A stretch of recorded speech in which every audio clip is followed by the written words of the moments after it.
Olá, buscadores! Nossos companheiros que carinhosamente podemos chamá-los de cosmos viajantes. É uma grande satisfação poder tê-los mais uma vez aqui conosco. Sejam todos muito bem-vindos e sejam todas muito bem-vindas ao canal do Self-Development Training. Se você é novo por aqui, ou se você é nova por aqui, inscreva-se no canal, dê aquele like, ative o sininho de notificações e também compartilhe o conteúdo. Assim você nos ajuda a chegar mais longe. Pegando uma carona com a missão não tripulada Cassini-Huygens, que entrou na órbita de Saturno no ano de 2004 e ficou em operação até 2017, buscamos também trazer algumas imagens da simulação de como deve ser a supernova que envolve a nossa galáxia. Esse fenômeno é a fusão entre a Via Láctea e a galáxia de Andrômeda, e segundo as observações, análises e cálculos, ela ocorrerá aproximadamente daqui a 4 bilhões de anos, podendo proporcionar um espetáculo sem precedentes no universo local. Baseado em vários estudos, cálculos matemáticos e muita observação, até para termos uma ligeira noção de como ocorre uma aurora boreal, trouxemos a simulação de como é formado um dos maiores espetáculos vistos a olho nu pelos seres humanos, nos proporcionando deslumbrar de belezas inigualáveis, sempre com o intuito de dar sequência ao nosso trabalho de estimular cada vez mais o saber. São com esses elementos que hoje trouxemos à pauta o assunto que iniciamos no vídeo anterior, mas caso você ainda não tenha assistido, é só clicar aqui acima no card, porque este vídeo abre questionamento sobre o tema que vamos tratar. Esse tema, ele é muito fascinante, mas ao mesmo tempo ele é bem intrigante. E é com esse vídeo que hoje abrimos nossa série sobre a consciência, mas como é de praxe, aqui sempre fazemos o exercício de raciocínio e reflexão. Pois bem, quando se fala em consciência, qual é a primeira coisa que aparece na memória? De fato, quando se fala em consciência, a primeira imagem que nos vem à memória é a imagem do cérebro. Contudo, não podemos ficar presos somente a ele, porque quando se fala de consciência, precisamos de vários outros aspectos que envolvem esse tema. Até porque, ao falar sobre consciência, temos que lidar com uma visão popularizada que gira sempre em torno da mística, e ainda enfrentamos muitas divergências nos mais variados grupos da sociedade em geral, e podemos lhes garantir que essas divergências não são poucas. E para dar mais tempero à conversa, podemos lhes afirmar que elas são gigantescas. Bem, por existir esse quebra-pau ferrenho, principalmente entre a psicologia, a neurociência e a filosofia, entendemos que deveríamos trazer algumas peças para esse tabuleiro, que poderão acirrar ainda mais o quebra-pau existente ou ajudar a entender os motivos de sua existência. Por causa desse quebra-pau existente, ainda não temos um consenso entre essas áreas e, aparentemente, estamos longe de todos. Talvez esse conflito se alimente por algumas questões como avaliar o pensamento filosófico da antiguidade com os olhos da atualidade, desprezarmos ou ignorarmos a etimologia das palavras. Agora, quando trazemos essas peças para o tabuleiro de debate, é porque dentro de muita pesquisa, muito estudo e muita análise, conseguimos entender o quanto isso interfere na forma de como organizamos as nossas ideias. Se pegarmos a parte ocidental do mundo, ela tem muito de suas bases fomentadas e hoje constituídas em pensamentos e conceitos gregos antigos como a democracia, a dialética, a medicina, a ciência e muitos outros. Isso sem falar dos termos que ainda utilizamos na atualidade como a psicologia, a filosofia, a profecia, a ética e por aí vai. No entanto, quando dissemos que essas peças do tabuleiro poderiam ou não contribuir com o quebra-pau existente e que isso iria depender de como você iria interpretá-los ou entendê-los, foi por uma única razão. Você sabia que o entendimento que os filósofos da antiguidade tinham sobre a vida defendia a palingenesia? Talvez você esteja se corroendo para saber o que é, não é? Pois bem, palingenesia A sua etimologia vem da soma de duas palavras gregas, palin, que significa de novo, e gênesis, que significa geração, surgimento, princípio. Essa junção forma o conceito sobre gerar novamente, surgir novamente, novo princípio, que seria o regresso à vida depois da morte. Mas dos termos gregos, esse é um dentre tantos que estão traduzidos de maneira equivocada na Bíblia, que a traduziu somente como regeneração e não o seu conceito em si. Ainda que haja uma resistência, isso deixa claro que se trata de reencarnação, ou seja, seria uma consequência das gerações ou consequência das reencarnações, mas não um ato de regenerar pura e simplesmente. E aqui vale a pena acrescentar um dado importante, já que a parte mais populosa do globo terrestre é a parte oriental, como podemos ver no mapa. É nesta parte do globo que quase de tudo sempre temos a disseminação de um conhecimento que vai em sentido contrário ao disseminado na parte ocidental, onde, devido a interesses outros, não divulga para sabermos que, assim como a palingenesia grega, nós temos a metempsicose no hinduísmo, a roda de Sansara no budismo, o Gilgul Neshamot no judaísmo, fazendo com que 3/4 ou 75% do planeta, isto é, o equivalente a 6 bilhões de pessoas, tenham uma ideia ou uma orientação sobre a transmigração da alma, a tão popular, mas ainda bastante rejeitada no ocidente global, reencarnação.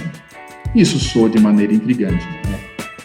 Mas dando sequência na descrição das peças colocadas no tabuleiro, talvez você já soubesse que foi na Grécia Antiga que surgiu o termo psique.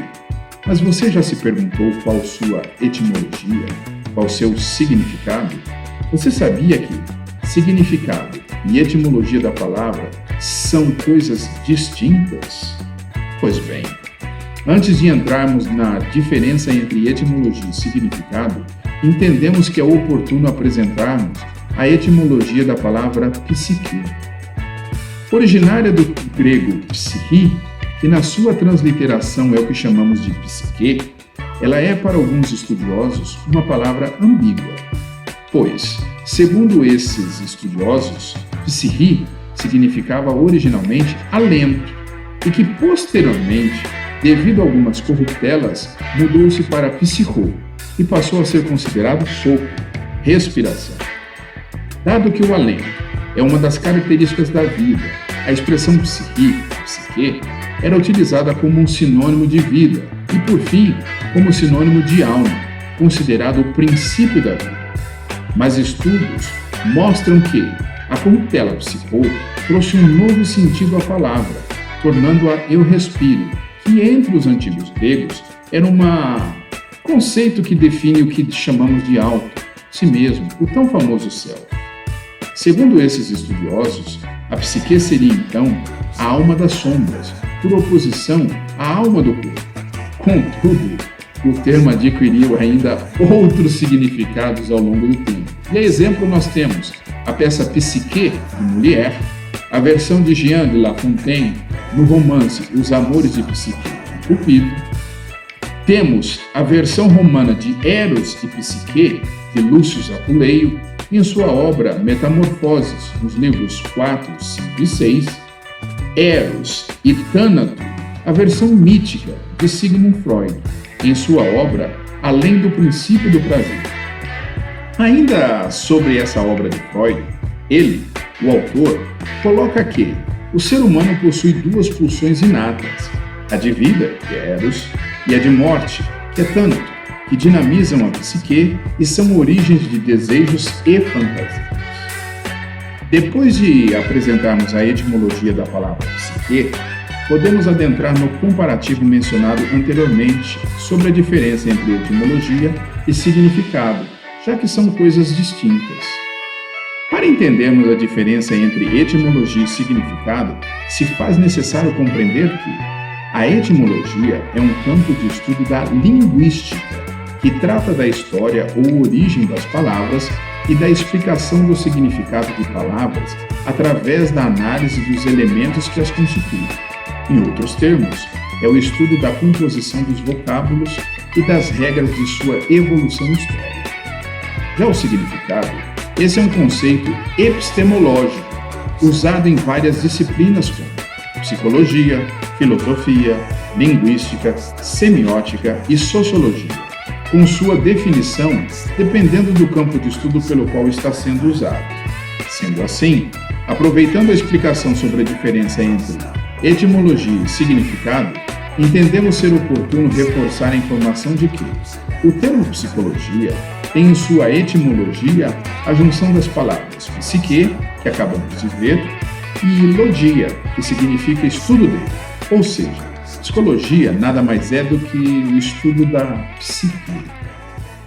Das três áreas que formam o quebra-pau que mencionamos, estava faltando falar um pouco sobre a neurociência. A neurociência é a ciência que estuda o sistema nervoso, a organização cerebral, a anatomia e a fisiologia do cérebro, além de sua relação com as áreas do conhecimento, que são aprendizagem, cognição ou comportamento. Esta área, se comparada à palingenesia e à psique, ela é uma ciência recente, embora os sumérios já tivessem descrito sobre a euforia provocada pela semente da papoula há 4.000 anos antes da Era Comum. Mas é só a partir de 450, antes da Era Comum, que os gregos começam a reconhecer o cérebro como o centro das sensações humanas, ou seja, posterior a Platão, Sócrates, Pitágoras, Aristóteles, entre outros.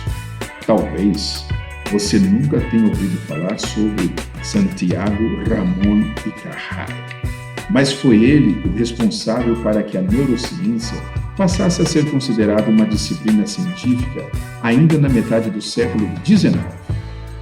Devido ao seu trabalho e grande contribuição, além de seu importante papel para o entendimento da neurociência, Santiago Ramón y Cajal tornou-se conhecido como o pai da neurociência moderna. Mas vale ressaltar que o termo neurociência surgiu recentemente, foi há pouco mais de 50 anos, mais específico no ano de 1970 do século passado. É preciso salientar que esta ciência, para ser considerada como tal, ela segue os parâmetros desenvolvidos por um também filósofo, médico, matemático, René Descartes, que é o pai do método científico e também o pai do dualismo. Agora, caso você se interesse pela cronologia da história da neurociência, na descrição aqui do vídeo, aqui abaixo, está o link da página Fundamentos em Bioneuropsicologia, para acompanharem em português a historicidade dessa ciência. Ainda que alguns justifiquem que o quebra-pau existente entre a psicologia, a neurociência e a filosofia ocorrem devido a um porco-espinho teórico, onde ninguém entende o tema muito bem, de maneira geral, notamos que todo mundo, de uma forma ou de outra, sente ou percebe a consciência, mas a grande dificuldade geral é saber explicar como ela funciona. Sendo assim, depois de termos acrescentado essas peças ao tabuleiro e por sabermos que a consciência, até onde se diz ter conhecimento ou entendimento, ela engloba esses três aspectos que ainda não chegaram ao consenso, entendemos ser necessário e propomos reavaliarmos muitos conceitos e também fazemos uma reflexão sobre o porquê de tamanha divergência. O que vocês acham? Deixem seus comentários aqui no vídeo. Mediante a essas peças do tabuleiro que trouxemos, é possível ver que existe um oceano de informações a ser explorado, mas, no entanto, a consciência é entendida e percebida de modo geral como a experiência de estar ciente de algo como o ambiente à sua volta, você mesmo, os seus pensamentos ou as emoções que chamamos de sentimentos. Mas, se pegarmos a quantidade de definições encontradas sobre a consciência, é quase que na mesma proporção da quantidade de pessoas que se atrevem a falar sobre ela. Mas mesmo assim, vamos ter que estabelecer um pressuposto para podermos seguir com o assunto. Para poder termos um pouco de noção de como são várias as definições de consciência, vamos apresentar algumas. Se você faz uma busca rápida no dicionário ou no Google, a informação imediata que aparece é que a consciência é um substantivo feminino e que apresenta dois aspectos. O primeiro aspecto significa sentimento ou conhecimento que permite ao ser humano vivenciar, experimentar ou compreender aspectos ou a totalidade de seu mundo interior. Se vocês observarem, essa foi a conotação que detectamos e dissemos anteriormente, que, de forma generalizada, entende-se que a consciência também pode revelar a noção dos estímulos à volta do indivíduo que confirmam a sua existência.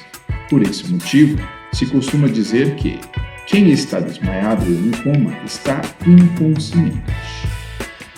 Já o segundo aspecto, esse significa sentido ou percepção que o ser humano possui do que é moralmente certo ou errado em atos e motivos individuais. Sobre esse aspecto, a consciência também está relacionada com o sentido de moralidade de dever, pois é a noção das próprias ações ou sentimentos internos no momento em que essas ações são executadas. A consciência pode ser relativa a uma experiência, problemas ou situações. Por exemplo, ele estava completamente viciado, mas não tinha consciência disso. Ele agiu conforme a sua consciência.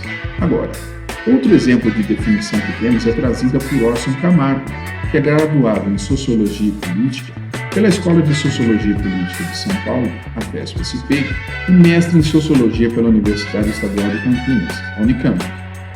E, segundo Orson Camargo, o conceito de consciência está intimamente relacionado com termos como eu, existência, pessoa, revelando uma conexão existente entre a consciência e a consciência moral, que em várias situações pode ser o oposto da autoconsciência, onde o eu é o objeto de reflexão e da consciência. Orson Camargo diz que é possível verificar que ao longo do tempo a filosofia abordou a consciência em duas vertentes, consciência intencional e consciência não intencional. No caso da consciência intencional, ele apresenta a ideia do filósofo alemão Edmund Husserl, que é o fundador da fenomenologia, e que diz que a consciência é uma atividade direcionada para alguma coisa da qual existe consciência, mas que no caso da consciência não intencional, esta consiste em um mero reflexo da realidade que é apresentada. Orson Camargo também apresenta uma análise sobre a frase célebre do filósofo francês René Descartes, abre aspas, penso, logo existo, fecha aspas, e coloca que pensar e pensar que pensamos são coisas iguais. Orson Camargo ainda traz o pensamento do filósofo alemão Immanuel Kant, que fez a distinção entre a consciência empírica, que faz parte do universo dos fenômenos, e a consciência transcendental, que capacita a associação de todo o conhecimento com a consciência empírica. Mais uma visão de consciência apresentada por Orson Camargo é pautada no pensamento do também filósofo alemão Georg Wilhelm Friedrich Hegel, que aborda a consciência como um crescimento dialético que atinge um nível transcendente, alcançando a sua superação e que também faz distinção entre consciência empírica, consciência racional e consciência teórica. Orson Camargo faz uma observação de que é importante referir que a filosofia contemporânea dá muita importância à vertente de ato da consciência, dando-lhe uma conotação mais funcional.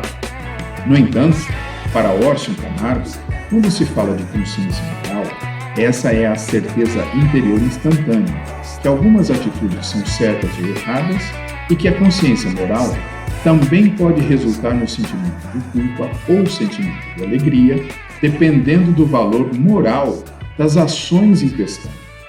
Orson Camargo acrescenta que o sentimento de culpa, quando alguém faz alguma coisa errada, ele é popularmente descrito como consciência pesada. Ainda de acordo com Orson Camargo, alguns filósofos dividem a consciência em consciência fenomenal e consciência de acesso.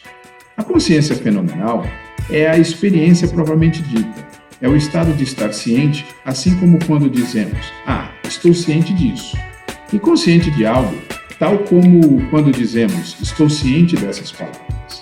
Já a consciência de acesso é o processamento das coisas que vivenciamos durante a experiência. Mediante a todas essas exposições, Orson Camargo resume que consciência é uma qualidade psíquica, isto é, que pertence à esfera da psique humana. Por isso, disse-se também que ela é um atributo do espírito, da mente ou do pensamento humano, e que ser consciente não é exatamente a mesma coisa que perceber-se no mundo, mas ser no mundo e do mundo. Para isso, a intuição, a dedução tomam parte. Orson Camargo aponta também que algumas pessoas confundem consciência moral com consciência social. E apesar disso, o que distingue as duas é que consciência moral possui uma relação de proximidade com o que é transcendente, porque não é baseada só em dados empíricos.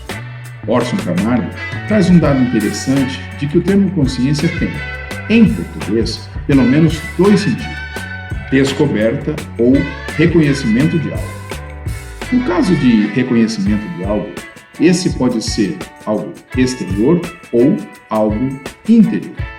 No caso de reconhecimento de algo exterior, é o reconhecimento de um objeto, uma realidade, uma situação.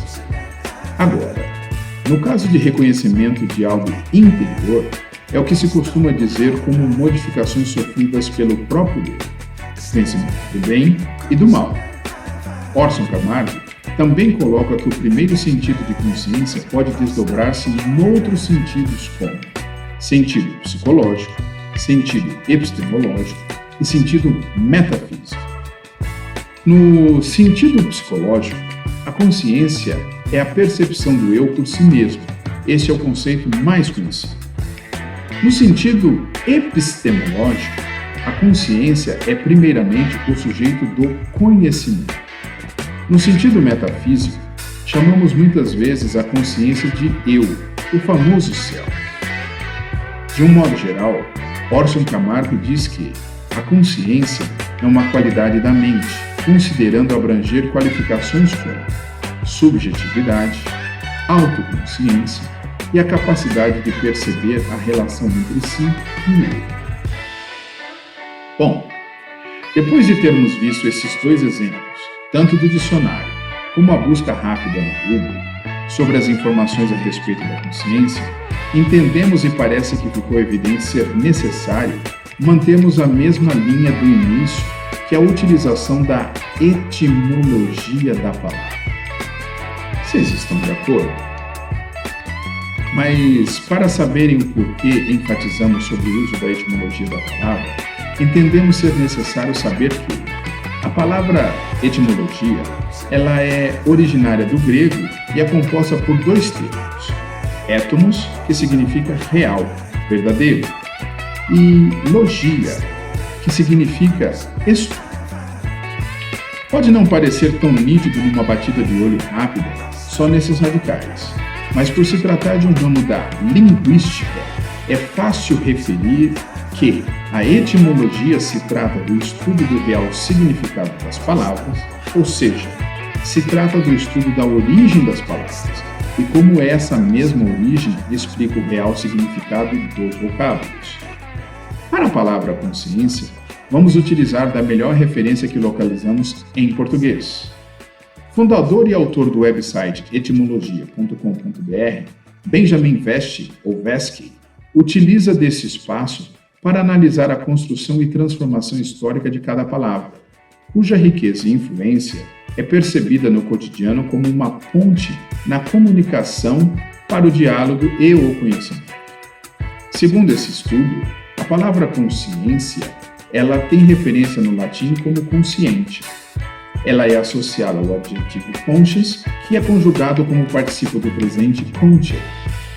Essa palavra é construída sobre o prefixo com, que determina união ou encontro, e é influenciada pelo sufixo "ns", que significa sendo, e "chere", que se refere à capacidade de saber discernir ou julgar. Tudo isso associado ao verbo "tindere", que é interpretado pelas ações de dividir ou separar, expondo a sua raiz no indo-europeu "skei", que tem relação a cortar. Em resumo, consciência implica a percepção da realidade particular do entorno, assim como saber diferenciar entre o bem e o mal, desde o ponto de vista da moral. Avaliando a etimologia da palavra consciência, fica fácil entender o porquê de tantas divergências. Afinal, a parte ocidental do globo terrestre é de total influência latina, inclusive nos países anglo-saxônicos e suas respectivas ex-colônias. Etimologicamente falando, o termo consciência não é tão assertivo quanto as palavras gregas citadas anteriormente, como a psique e a psicologia, que trazem consigo uma base contextual na palingênese. Contudo, se faz necessário relembrar que a expansão do Império Romano, ela absorveu muito, mas muito da cultura frígia, da cultura lídia e da cultura jônica, além de muitos outros elementos do período helenístico que hoje reduzimos a elementos da cultura greco-romana.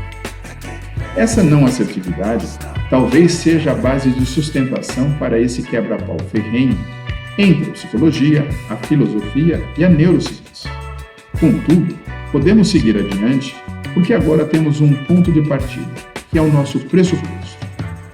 Ainda que com certa dúvida, nesse pressuposto ficou evidente existir o que tem se convencionado chamar de aspectos. Entendemos serem esses aspectos da consciência a chave para decifrarmos esse imbróglio existente, porque eles possuem um detalhe muito importante, mas que é pouco difundido, que são os diferentes aspectos da consciência. Gravem bem isso, diferentes aspectos da consciência. Se você ainda não sabe, existem dois aspectos diferentes da consciência. E esses aspectos são o conteúdo consciente e o estado de consciência. O conteúdo consciente está relacionado a tudo que apresentamos anteriormente sobre o entendimento e visões dos filósofos. E o estado de consciência é o objeto de estudo da neurociência e também da equipe multidisciplinar que forma o Self-Development Training. Para poder distinguir um aspecto do outro, é importante saber que o conteúdo consciente está ligado diretamente à fenomenologia de Husserl e às divisões apresentadas por Kant e Hegel. E para recordarmos, temos os seguintes exemplos. O livro está em cima da mesa. O trem está chegando na estação. A lembrança de uma comida que enche a boca d'água e por aí vai. Já o estado de consciência, o entendimento que é mais disseminado e presente na atualidade, indica que ele varia de uma total inconsciência, como se entende um indivíduo que está em coma, até a vigília alerta que cada um exibe quando está bem concentrado no. No entanto, também no entendimento atual, quando a pessoa está em coma, ela não está alerta e nem exibe sua percepção consciente. Vale ressaltar que estudos mais recentes mostram que pacientes em estado vegetativo, que é, segundo o consenso atual, um estado menos grave que o coma e que indica que o paciente pode estar desperto em algum nível, mas sem percepção consciente das coisas. Por se tratar de nosso objeto de estudo e informação, o estado de consciência é onde iremos dar mais ênfase. Para tratar essa particularidade, que é algo um pouco mais complexo, entendemos ser melhor apresentarmos por partes, pois notamos que poderia trazer algum tipo de confusão no tema que estamos abordando no momento. Então, inscreva-se no canal, dê aquele like, ative o sininho de notificações para receber nossos conteúdos, porque em nosso próximo vídeo da série sobre a consciência, trataremos sobre o cérebro e traremos mais detalhes dessa particularidade, além de muitos outros detalhes que fazem parte dessa estrutura belíssima, que é chamada encéfalo, mas que popularmente chamamos de cérebro.